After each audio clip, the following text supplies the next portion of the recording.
It gives me a great honor and a privilege and a great pleasure to introduce a very good and close friend who I've met before, and we've been in contact, Professor Jonathan Goldstein, the author of an incredible book, and I'm so happy that I managed to get it this evening. And I really would advise, and I really would, it's so important, those who are interested in Jewish history, and especially the history of the Miri Shiva and Sugihara, the whole incident, but about Asia and Southeast Asia. So the title of the book is Jewish Identities in East and Southeast Asia, and we have the author in front of us. Jonathan, it really gives me a great pleasure to introduce you. For our listeners, the whole story about Sugihara and how he saved 6,000 Jews and the Miri Shiva. But there's a background, and there's another great hero that most people don't know. The Decker and Zwartendyk. Could you give our listeners a background to two other really great heroes in world history and in Jewish history? Sure, and let me start off just with a background statement. When one travels, whether we're talking about 1940 or 2018, let us say from England to Japan, you're an Englishman, you obviously have to have a Japanese end visa to stay in Japan for however long you plan to be there. But in addition to that, you transit through different countries if you're going by railroad. In the case of England to Japan, you might transfer through Germany and Russia, let's say. And you do need to get not an end visa, but you need a transit visa through Germany. And you need to purchase it, and you need to purchase a transit visa through Russia. And customarily, transit visas are issued for 7 to 14 days to enable you to handle all kinds of mechanical breakdowns and illnesses and all kinds of other mishaps that may occur along the way. But you do have to be out of that particular country of transit by the end of the 2 weeks, and then embark for your destination. Now, this principle, it was as true in 1940 as it is today. And what Les is referring to is the situation of several thousand Jewish refugees who wound up in independent Lithuania after Poland collapsed. Poland ceased to exist by the summer of 1940 because of a German invasion from one side and a Russian invasion from the other. And literally thousands of Polish Jews didn't relish being either under the Germans or under, that is to say, the Nazi Germans, or under the Soviet Union, and they fled north to what was still independent Lithuania.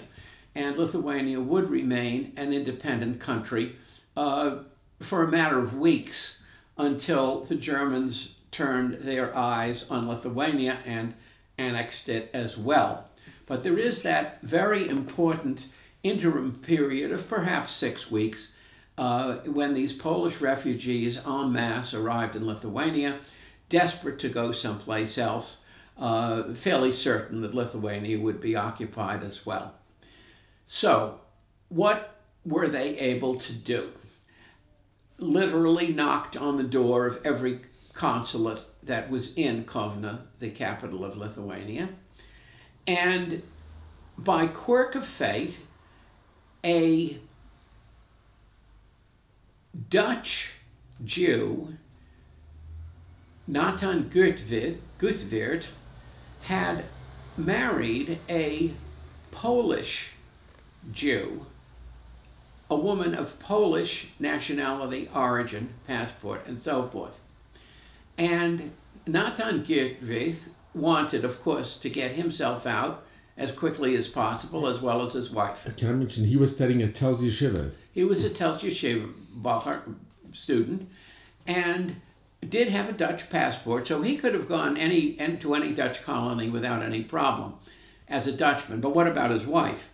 He therefore inquired in the local Dutch consulate in Kovna, what about my wife? She has not yet fully matriculated as a Dutch citizen. She's still a Polish citizen. Is there any way she can come with me? The Dutch consul in Kovna had been a terrible Nazi sympathizer.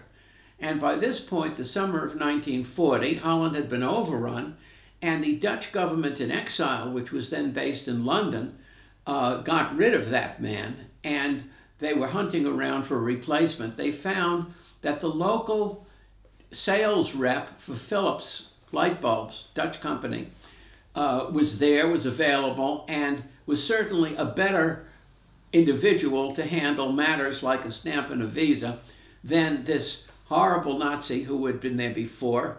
And so the horrible Nazi was let go, and Jan Zwartendyk, manager of Philips in Kovna, Lithuania, was empowered as the Dutch consul. He had never had any diplomatic training. Like an honorary consul. He was like an honorary consul, but he did have the power to issue visas. And that was, in fact, his sole activity. And when Gutwirt inquired about the status of his wife, is there any way that she could get out as well as he could get out, even Zwartendyk did not know the answer. And he said, let me inquire of the Dutch ambassador to Sweden at the time, named De Decker. He is truly a career diplomat, and he will know the answer to your question. I don't know the answer. Was he in Riga? In Riga, Latvia, excuse me. He was in Riga, and he was a properly trained formal diplomat, and De Decker wrote back, and he said, well, they want to get as far away from this mess as possible. You, of course, have no problem. As a Dutchman, you can go to any Dutch colony.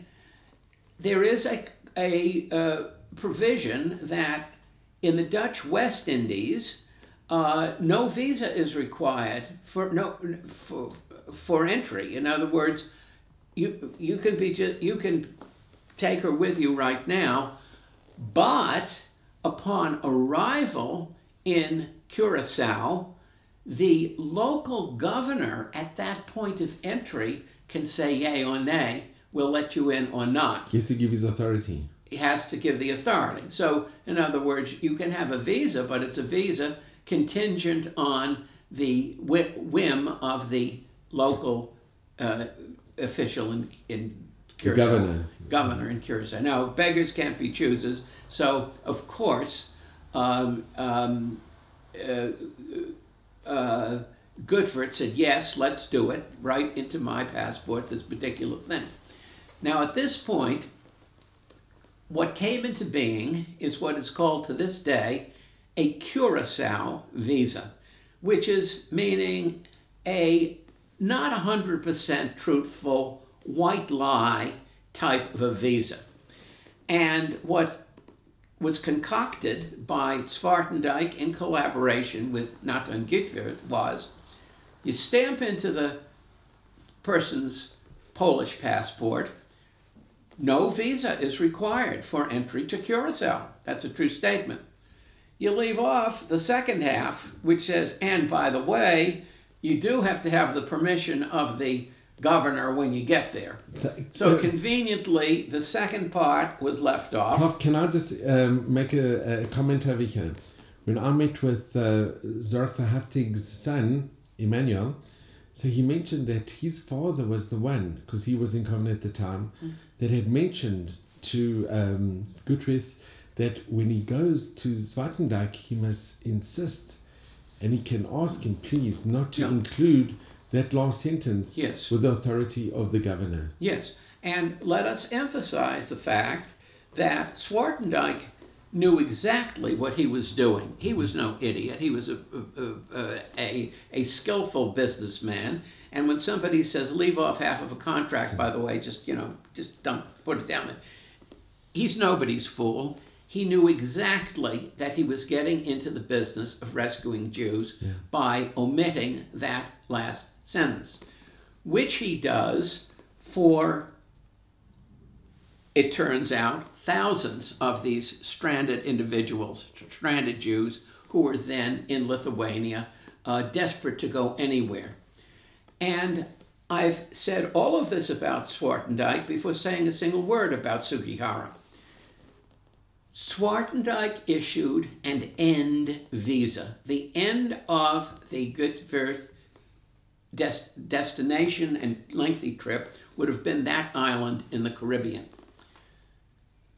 You have to get there somehow. Well, you have to get there by transiting through a number of different countries, and immediately to get out of Lithuania, number one, you had to travel through the entire Soviet Union, and you had to buy a railroad ticket, but even more importantly, you had to get a transit visa, 7 to 14 day visa, from the Soviet government. You had to purchase that visa, and you had to purchase it from the consul in Kovno. In addition to the fact that if you're going to the West Indies, it's not going to do you much good to go from one side of Russia to the other. You have to travel through Japan as well, and perhaps pick up a steamship at that point to Curacao. So you had to get a Japanese transit visa. You needed at least 2 transit visas. And the only way you could get a transit visa, I repeat, is on the basis of an end visa. So what these thousands of Jews then do is to take the stamped visa, qua Curacao visa, which says the words in French, which was the official diplomatic tongue of the time, no visa is required for Curacao. Then they went to the Soviet consul first and said, we wish to purchase a ticket, 7 to 14 days on the Trans-Siberian Railway. They paid in American dollars a small fortune. It was about 200. Yes. In those days, the dollar was worth something. And not only that, it was a very difficult situation because you weren't allowed to have foreign currency. Exactly. It was very tricky, but by hook or by crook, they were managed to number one, acquire the funds, and number two, go to the Soviet consul and get his transit visa stamped. That also, if I can just make a comment, Zorach Verhaftig was very instrumental in getting the knowledge to go to the Russian, it was the NKVD. Well, you had to, there was no choice in the matter. Yeah. If you wanted to get out of Lithuania, you had to go to Curacao. There's a list, they had to give the names on the list, and people were worried by their names being on their list. Maybe they would be sent to Siberia. Or several were. I'm about to get to that. Because you had to overnight in Moscow when you took the railroad from Kovno to Vladivostok, and I promise I will get to that in just a minute. But let's just get them through Russia for a moment. Once you've passed through Russia successfully, then you have to transit through Japan if you're going to Curacao. So armed with the Russian 7 to 14 day transit visa and the Curacao end visa, these people's third stop, couldn't be the first stop and it couldn't be the second stop, was to go to the Japanese consul and say, we are bound for Curacao and we wish to purchase a 7 to 14 day transit visa, and we will make our onward arrangements by the 14th day. And Sugihara was the Japanese consul in Kovno. Now, this raises an interesting question, if I could make one slight diversion.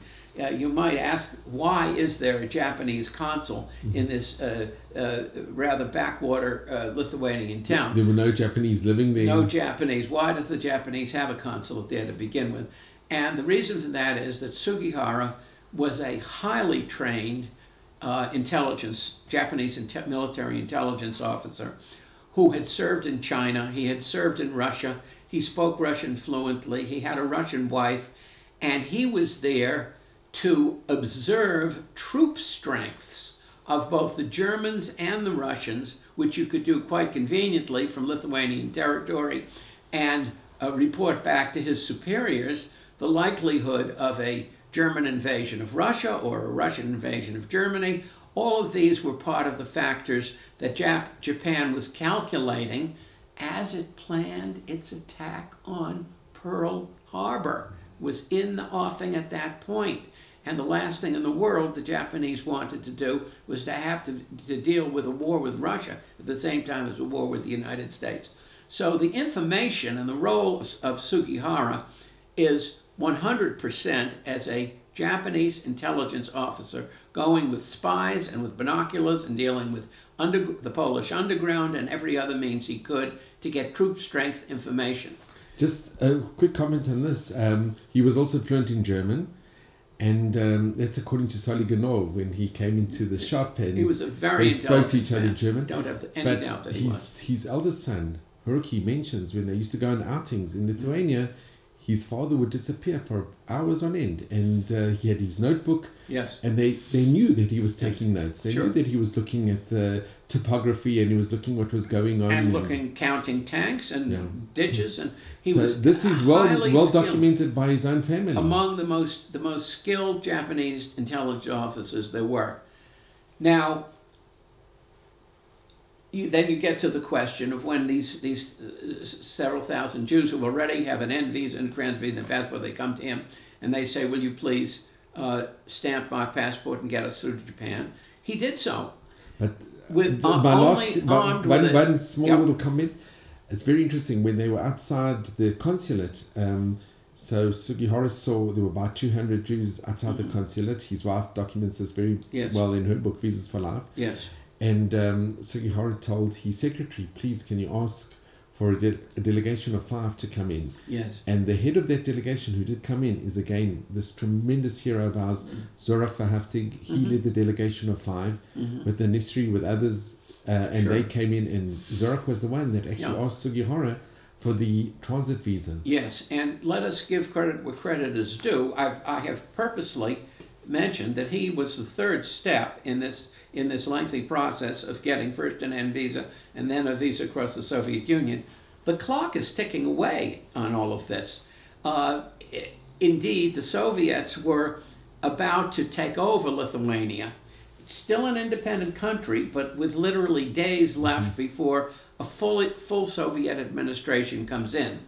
And I think it is to Sugihara's credit that he realized he's a great humanitarian, we can't take it away from him. He realized that these people were desperate to get out, the clock is ticking away, so he is literally signing the transit visas as he himself is sent to his next posting. He's posted to Berlin. He's actually promoted out of Kovno because Kovno is collapsed as a consulate. The capital of Lithuania is moved to Vilna. And there are pictures of him in the train with the window wide open, signing as many of these things as humanly possible. I believe he stayed up nights and nights on end. Just anybody who was coming in who had the other 2 stamps right away. Even if they didn't have the proper documents. Well, I think there are cases of forged. There are also cases of forged Sugihara visas. But there's no question that he broke his head. He stopped heaven and earth to sign as many as he could. He signed over 2,000 And that visas. way, yes, then once these people had, that was the final indispensable link. But there is, in all of the Holocaust, there are very few humorous jokes or humorous anecdotes. In fact, this is perhaps the only one that I know. And that is that he very carefully, Verhaftig and the other leaders who were shepherding these Jews through on this lengthy process, very carefully instructed everybody, if any diplomat or anyone else asks you, where are you going? What is your destination? You have to say Curacao, because that's what your paper is saying. If you say anything like Palestine, United States, wherever you may want to go, never mind, your papers only allow you to go to Curacao. So there is one instance when Verhaftig was standing by and a local policeman or somebody stopped one of the people who already was fully documented and said, "Okay, so you're leaving Lithuania, where are you headed?" And the fellow says, "Oh, I have a cousin in Shanghai, I'm going to Shanghai." And Verhaftig said, he made a mistake. And the guy said, "Oh yeah, that's right, I'm going to Curacao. Forget about Shanghai." Reality, he was going to Shanghai, but they had to maintain that fiction. And I'm hard-pressed to name a second humorous aspect of any of this. there is a very important aspect that Les alluded to. They all had to spend a night or two in Moscow on this route. And the Soviets, devious as ever, were well aware of the fact that this had to be approved at the highest level. Dekhanozov, probably the number 3 person dealing with foreign affairs in the Soviet Union, personally approved of letting these thousands of people exit at the same time. Things don't happen by chance in Russia. They knew that the Mir Yeshiva with 300... And not only that, it was bad publicity. Why would these people, when they have a chance to stay in the paradise of the Soviet Union, why would thousands and thousands get on train and leave? Bad PR. So when the train stopped in Moscow, the NKVD, to get a little more benefit for itself, investigated and interrogated and took to the headquarters a number of these young yeshiva boys who were part of this exodus, and these boys were politely asked, by the way, we know that you're not going to go to Curacao. We know you're going to wind up in Palestine or the United States or even Shanghai. So how about going to work for us?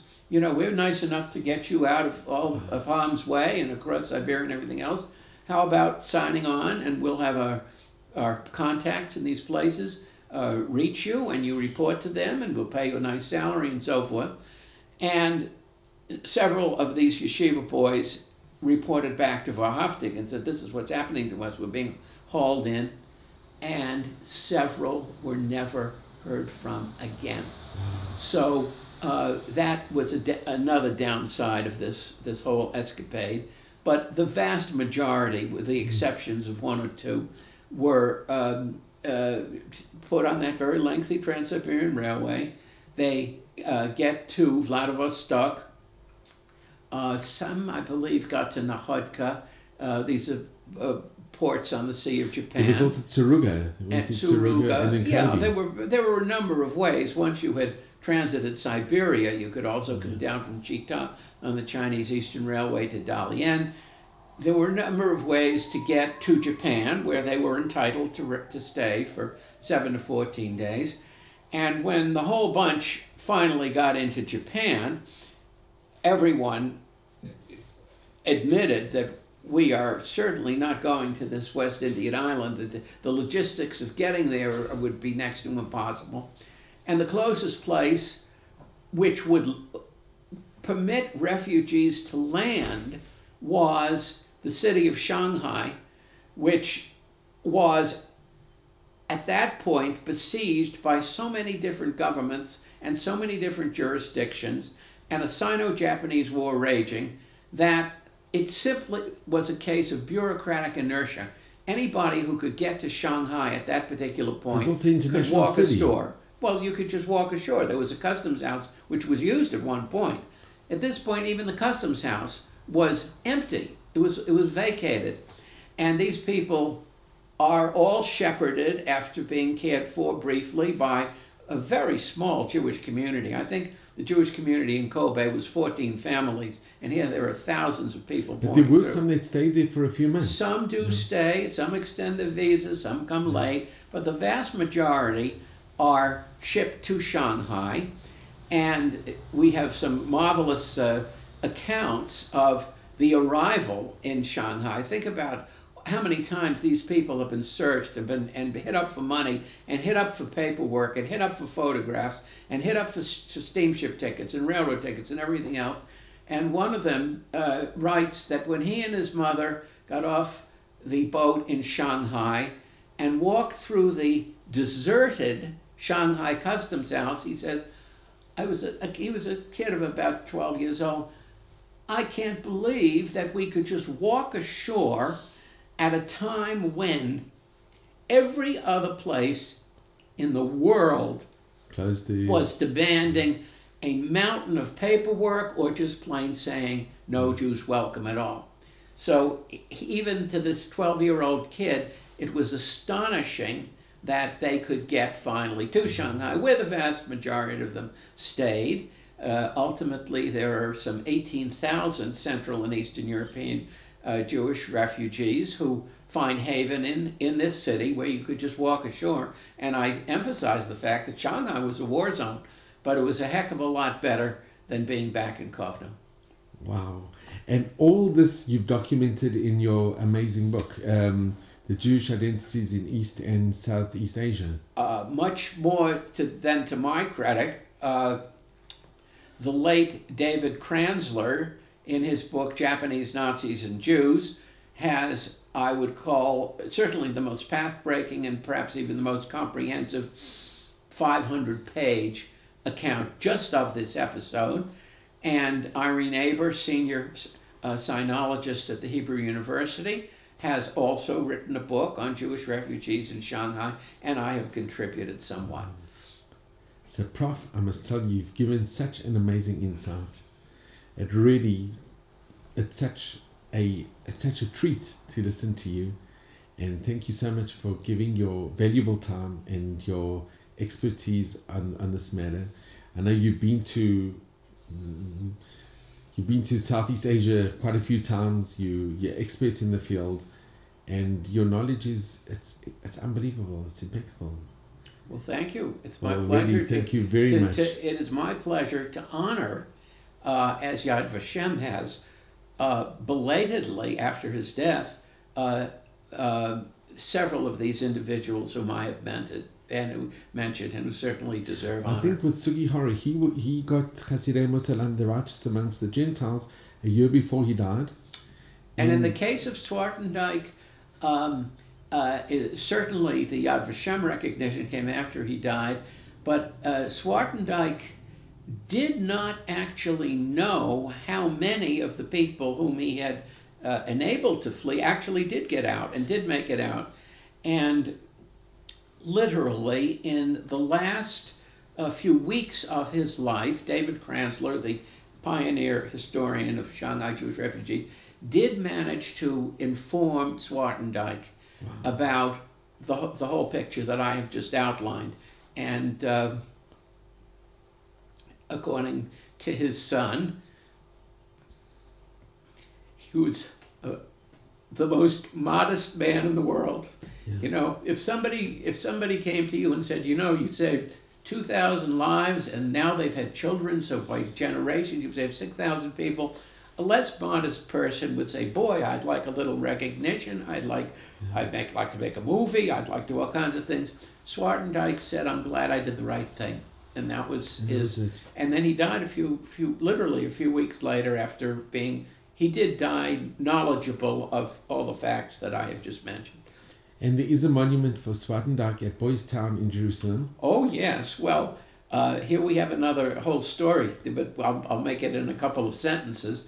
Yad Vashem is an official Holocaust memorial of the Israeli government and a function of the Israeli parliament, and there's a parliamentary committee that supervises, and it's quite difficult to get recognition in Yad Vashem. There are people even now who are refugees who were rescued, and they're still filling out all the mountains of paperwork, trying to get very thorough investigation to Yad Vashem's credit. They don't want imposters mixed in with genuine righteous Gentiles. Across the street from Yad Vashem, literally, is a very large orphanage, Boys Town, Jerusalem. It's modeled on Boys Town, Nebraska, of Father Flanagan's fame and it's not cinematic. Today it's not an orphanage. Today they have a lot of students coming from Ukraine, from Russia, and from deprived backgrounds. But yes. even today it's changed. There's a lot of kids that come that aren't from deprived homes, but it's got a good name. It's a marvelous technical training school. Yeah. The kids who go to Boys, and there's also a Girls Town. We'll put in a plug for them. They learn excellent trades. It's wonderful. And as part of the whole experience, this is a boarding school with close to 1,000 full-time residents.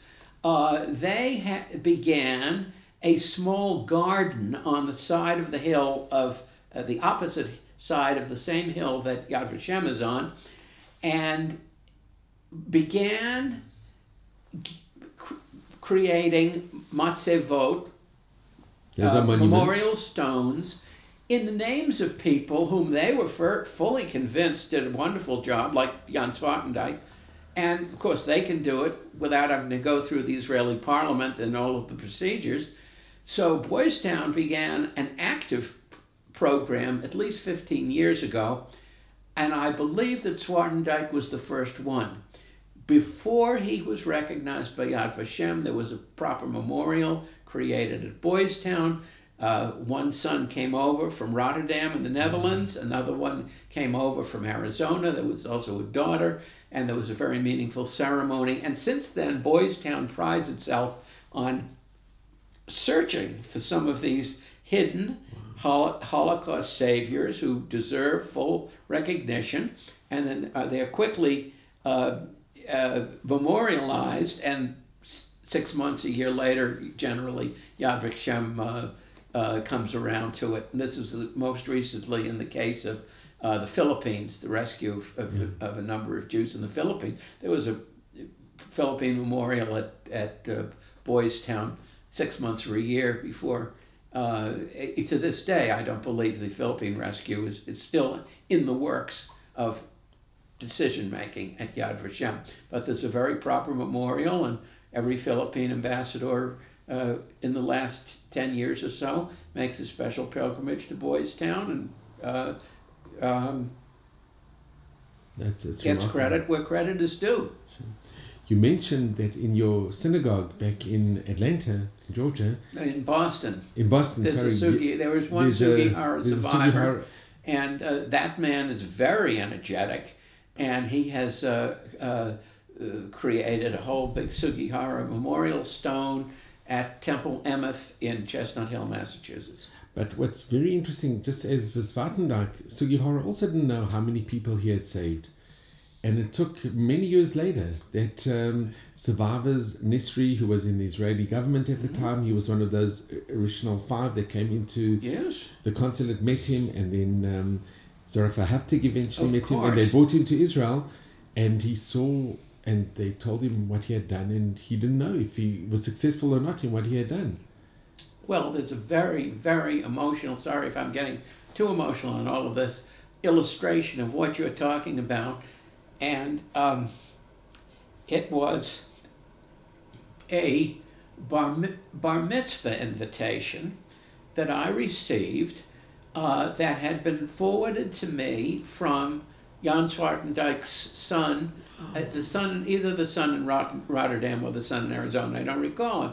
And it was a traditional Jewish bar mitzvah invitation, and it had Hebrew on one side, and it had English on the other side. But then there was a personal note inserted in this printed invitation with an RSVP envelope to the Zwartendyk son. And the gist of it, as I recall, was that this boy was the 3rd generation already from one person whom Zwartendyk had gotten out. So when you say how many people were saved, well, we can say so many visas were issued, but then those people had children, and now those people have grandchildren, and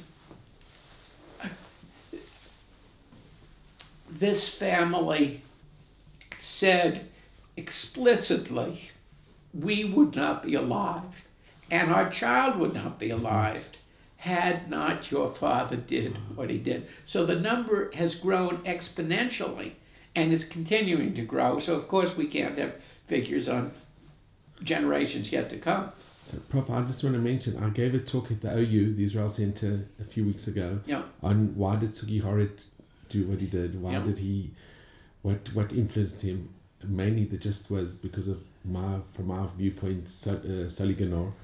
But people came, it was quite well attended, and then somebody at the end, when we had questions and answers, got up and he pulled out a piece of paper, and there was a list of he got a Sugihara visa, and he said, if my father wouldn't have been on this list, I wouldn't be standing here today. Absolutely. And that list so grows exponentially as the generations I think a grow. Conservative estimate today, they say there's over 60,000. Oh, of course. Just do the math. Grows, and every year it grows more and more. Yeah. Of course. That's the marvelous thing. There's so many horror stories of the Holocaust, overwhelmingly horror, but once in a while we come across some of these truly outrageous, truly outstanding instances of humanity. Well, it's just been so wonderful, and it's been amazing listening to you, and I really, really appreciate. My pleasure. Thank you so very much.